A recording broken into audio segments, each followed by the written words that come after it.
This isn't just about Crimea anymore, it's about Ukraine as a whole.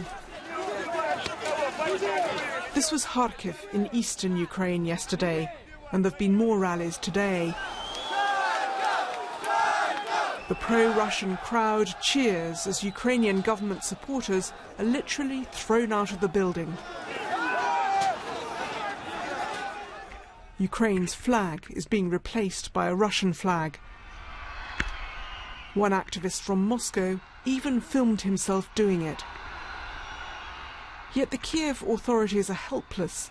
If they don't respond, these eastern cities could slip from their control. Yet any confrontation could give Russia an excuse to invade. And just over the border, Russia's forces are on high alert.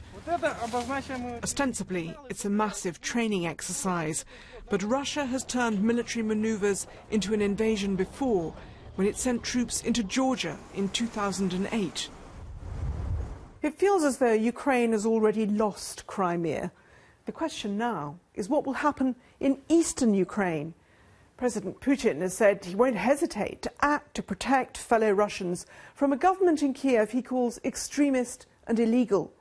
But if he sends Russian troops further into Ukraine, there's a real danger of a bloodbath. And it's beginning to feel as though the world is being plunged into a new East-West confrontation reminiscent of the Cold War. Russia needs to think very carefully about the choice that it's making. And there are visa bans, there are asset freezes, there's isolation with respect to trade and investment. American businesses may well want to start thinking twice about whether they want to do business with a country that behaves like this. Okay, thanks very much. Today, William Hague flew to Kiev for crisis talks. Britain has announced its government won't be attending the Sochi Paralympics. We have to recognise the sovereignty and the territorial integrity of Ukraine has been violated, and this cannot be the way to conduct international affairs. In Kiev, crowds filled Independence Square, no longer celebrating victory, but appealing for outside support.